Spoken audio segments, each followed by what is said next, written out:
We're on test base, right? Yeah, we're in test base. If a large roof is adjacent to a small one, the large one is permitted, but the small one is prohibited. If a large courtyard was breached into a small one, the large one is permitted, but the small one is prohibited, because it is like the entrance of the large one. If a courtyard was breached into a public domain, one who brings from there into a private domain or from a private domain into it is liable. These are the words of Reb Eliezer. But the Chachamim say from it into the public domain or from the public domain into it, it is not liable because it is like a carmelis.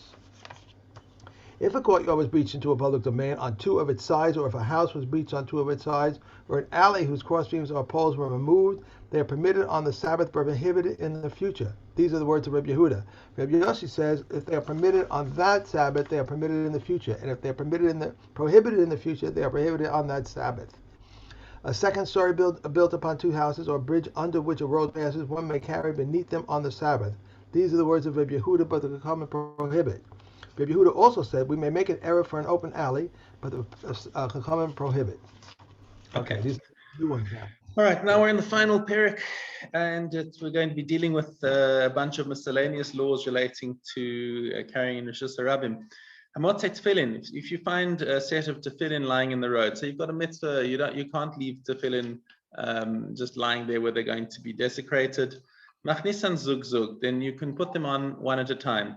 So basically, even on Shabbos, you're allowed to put on the tefillin, even though usually you don't wear tefillin on Shabbos, but that's only a din d'Rabbanan that you can't wear them on Shabbos. So in order to, the Chachamim didn't say didn't say the halacha in respect of having to save them from being desecrated. So you put them on, walk them into Rishus HaYachid and take them off. And if they're more, then go back and repeat the process. Rabban Gamliel Omer Shnaim Shnaim. He says, no, you can actually wear two at a time. He says that,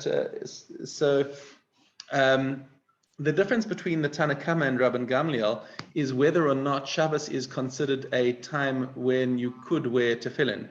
So according to the Tanakama, Shabbos in principle is a time when you could wear tefillin, and therefore you shouldn't wear more than one set at a time, because otherwise it might be a Baal Tosef. Okay. But Rabban Gamliel says in any case Shabbos is not a time for tefillin. The reason why you're allowed to wear them now is to save them from being desecrated. It's definitely not for the mitzvah. There's no shal of Baal Tosef, and since there's space for two tefillin on your arm and on your head, then you can put two sets on and carry and bring them into Rishus HaYachid to protect them. Okay, but Medvar Mamurim.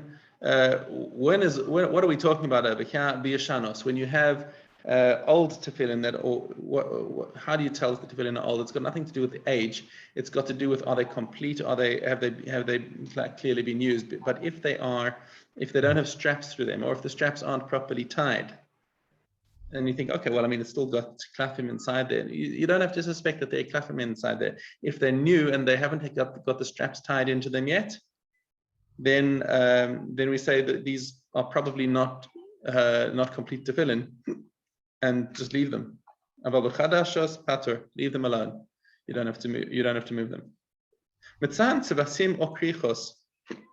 If you find a whole bunch of them bundled together,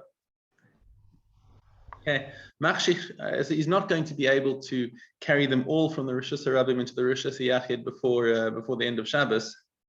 So then what he can do, he can stand there and he can stand over them, just look after them until until Shabbos comes out, and then he can bring them indoors.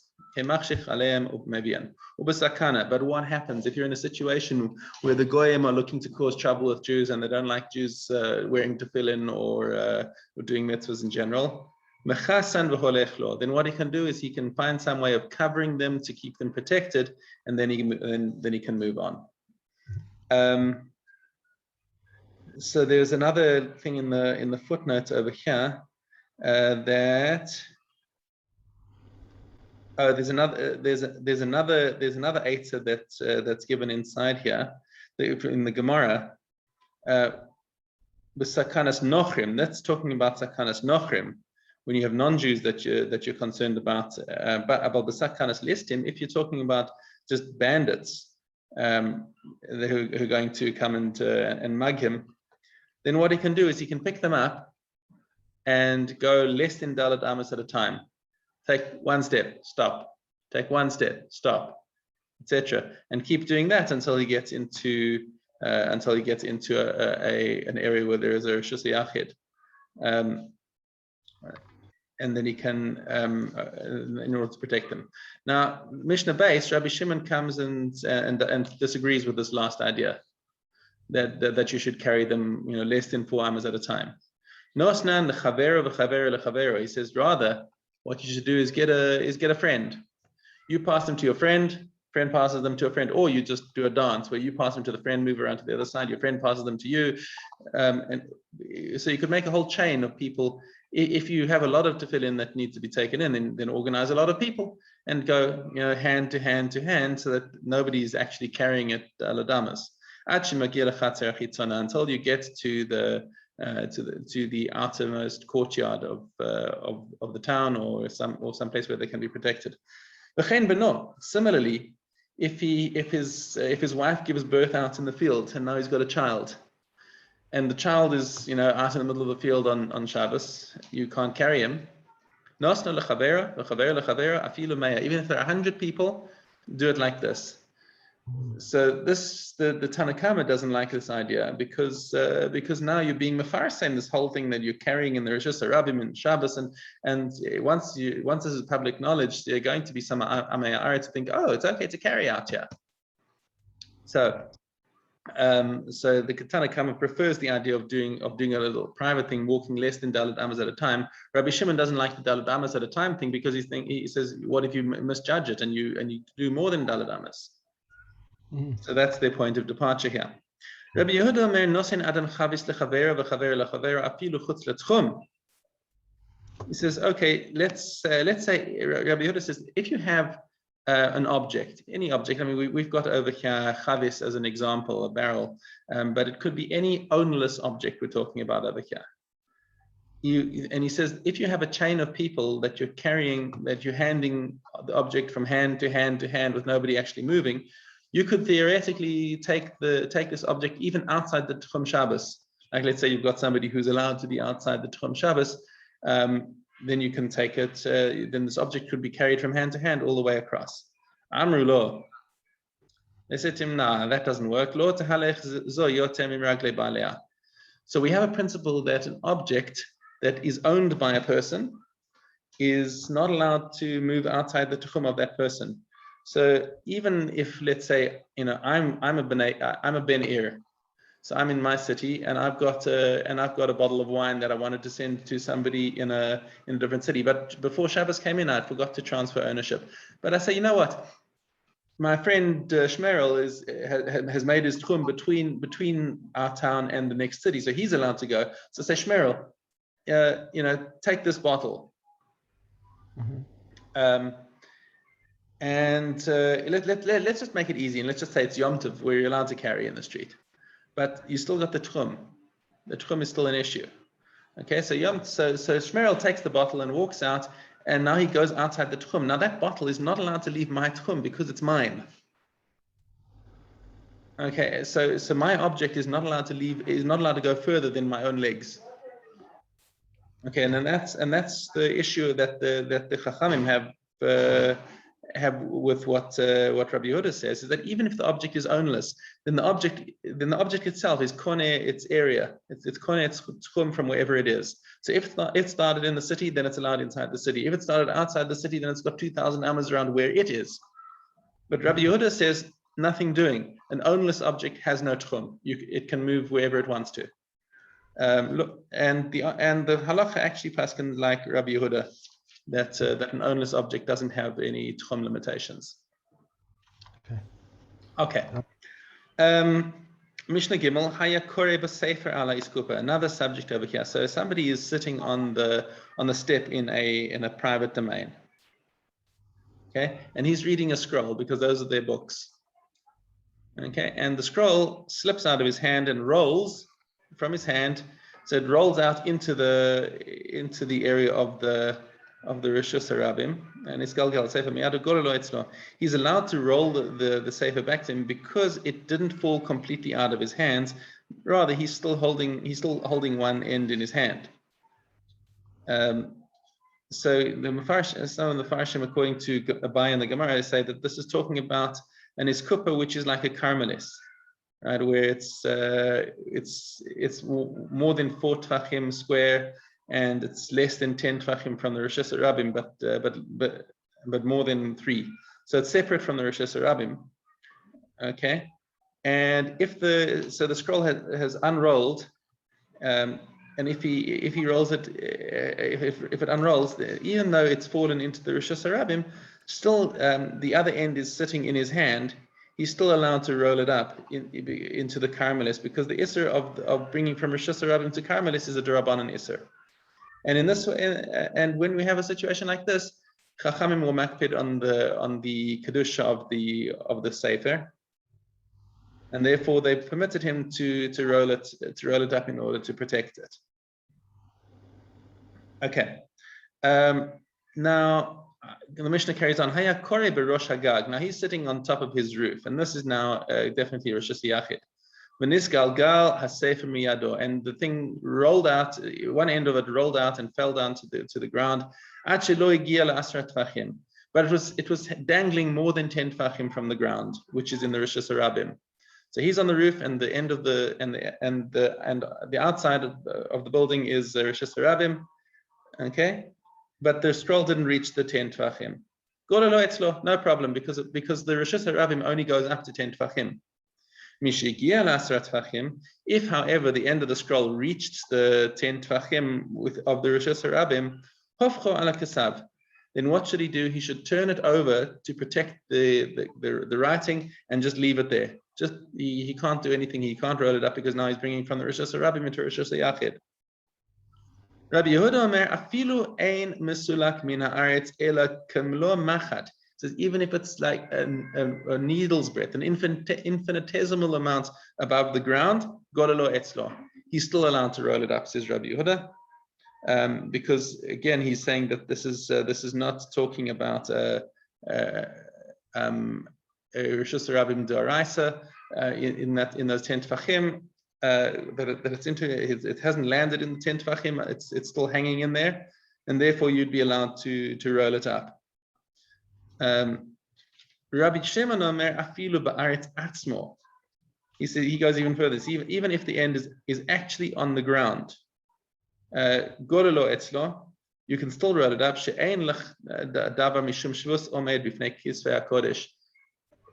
He says there's nothing that's there's no din d'Rabbanan that's going to stop you from violate. That's going to prevent you from violating. At least that's good.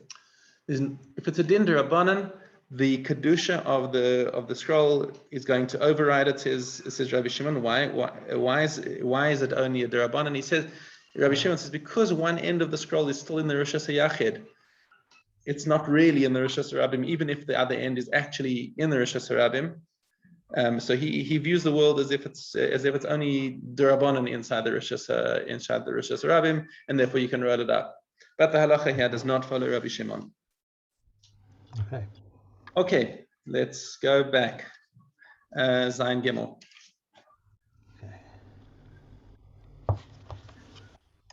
If a trench between 2 courtyards is 10 deep and 4 wide, they may take up 2 Eruvin, but they may not make 1 Eruv. Even if it is filled with stubble or straw, if it is filled with earth or pebbles, they may make 1 Eruv, but they may not make 2. If one placed a board which is 4 fists wide across it, similarly, if 2 balconies are opposite each other, they may make 2 Eruvin, but if they wish, they may make 1 Eruv. Less than this, they may make 2 Eruvin, but they may not make 1 Eruv. If a haystack between 2 courtyards is 10 fists high, they may make 2 Eruvin, but they may not make 1. These may feed from this side, and those may feed from that side. If the hay was reduced to less than 10 fists, they may make 1 Eruv, but they may make 2 Eruvim. How do we make a shittif for an alley? No, we've done 3. We've done 3. Right, next to Perik, to Shabbos Yud Ches. Right, okay.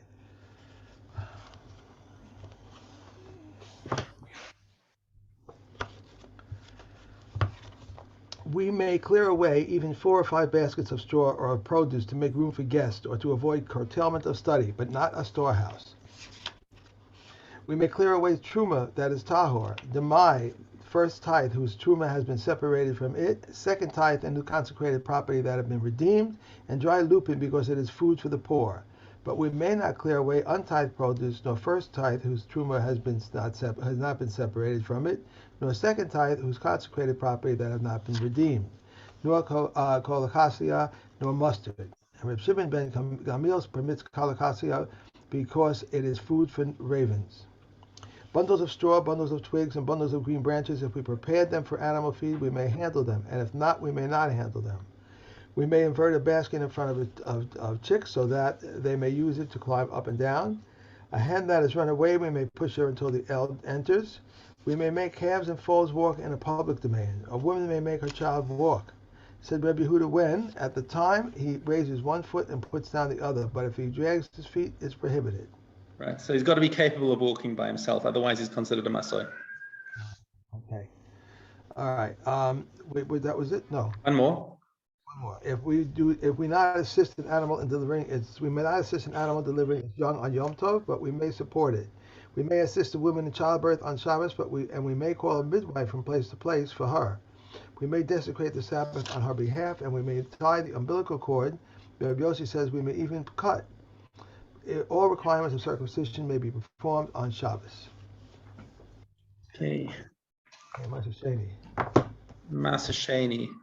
Okay. Hey. If one brought cattle in error, the money must be returned. If wittingly, it must go up and be eaten in the place. But when there is no temple, it must be buried with its hide. One may not buy bondsman, land, or unclean animals with Ma'aser Sheni money. And if he brought it, it must eat for its equivalent. One may not offer burnt offerings of men or women who had a flux, or burnt offerings of women after childbirth, or sin offerings and guilt offerings bought with Ma'aser Sheni money. And if one offered them, he must eat their equivalent. This is the general rule. If anything other than food, drink, or ungin has been bought with Ma'aser Sheni money, its value must be consumed. Ma'aser Sheni serves for eating, drinking, and anointing. For eating, which is what is usually eaten, and for anointing, that which is usual to anoint. One may not use for anointing wine or vinegar, but one may anoint with oil. One may not spice Ma'aser Sheni oil, nor may one buy spiced oil with Ma'aser Sheni money. However, one may spice wine. If honey or spice fell into it and increased its value, the increased value is according to its proportion. If fish was cooked with Ma'aser Sheni leek and it increased in value, the increased value is according to the properties. If Ma'aser Sheni dough was bought baked and increased in value, the increased value is attributed to Ma'aser Sheni. And this is the general principle. Where the increase is recognizable, the increase is according to the proportion. Though where the increase is not recognizable, the increase belongs to Ma'aser Sheni. Right. Nida. Yeah. Okay. Nida. The daughters of the Kuthians are considered nidos from their cradles. Kuthian men render a bottom mattress as tame as that which is on top of a zav, since they are viewed as men who have cohabitated with nidos. Since Kuthian women observe a nida period on account of any blood, however, one is not liable on account of articles that will blow a Kuthian. For entering the temple with tame objects, nor does one burn truma because it came into contact with 3 articles, since their truma is in doubt. The daughters of Sadducees, when their custom follows in the path of their fathers, they are like Kuthian women. If they're separated from their custom to follow in the path of Jews, they are like Jewesses. Reb Yossi says the Sadducean women's law is always equivalent to that of a Jewish, until they separate from Jewish custom to follow in the paths of their fathers. And concerning uterine blood of a Gentile woman and toher blood of a Mitzaravs, Beis Shammai may render both of these bloods tahor. But Beis Hillel says the blood of each of these women is like her spittle and like her urine. The blood of a woman who gave birth and did not yet immerse in a mikvah, Beis Shammai said, is like her saliva and her urine. The Beis Hillel says it generates tumah both moist and dry. Beis Shammai says, concedes concerning a woman who gave birth in a state of ziva, that her blood generates tumah both moist and dry. Okay. Chorus.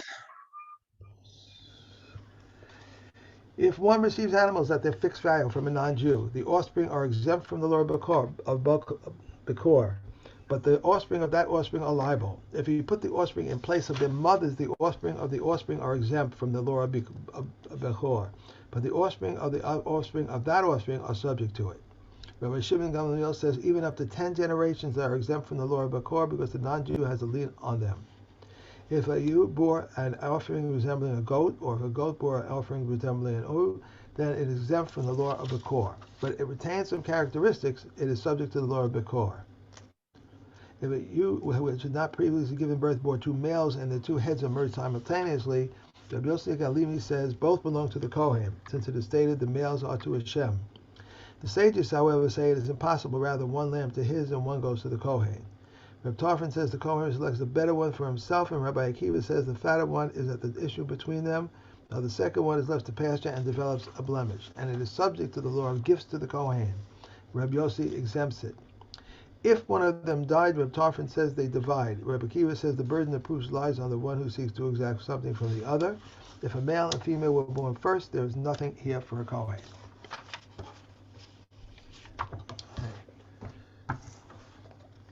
Sota. The elders of that city wash their hands with water at the site of the calf's decapitation and say, our hands have not spilled this blood and our eyes have not seen. Nor did it ever enter our minds that the elders of the court are spillers of blood. Rather, their statement means he did not come before us only to be sent away without food, nor do we see him and leave him without escort. Then the Kohanim say, forgive your people Israel whom you, Hashem, have delivered, and do not place responsibility for spilling innocent blood among your people Israel. They did not have to say, and the blood shall be atoned for them. Rather, it is the divine spirit informing them that whenever they perform this rite, this blood will be atoned for them. If the identity of the murderer is discovered before the calf has been decapitated, it should go out and pasture with the flock. If after the calf has been decapitated, it must be buried at its site, for it originally came to atone for an uncertain situation. It has atoned for its uncertainty, and its purpose has been fulfilled. If the calf was decapitated and subsequently the murder was discovered, he should be executed. If one witness said, I saw the murderer, and one witness said, you did not see him, or if a woman says, I saw the murderer, and another woman says, you did not see him, then decapitate a calf. If one witness says, I saw the murderer, and two say, you did not, they decapitate the calf. If two say, we saw the murderer, and one says to them, you did not see, they do not decapitate a calf. And when the number And of that's murders... it. Okay. We're I was done. trying to go fast because I know you have to go. So, okay. Sorry about Okay. the Have a great day. Thank you. Bye.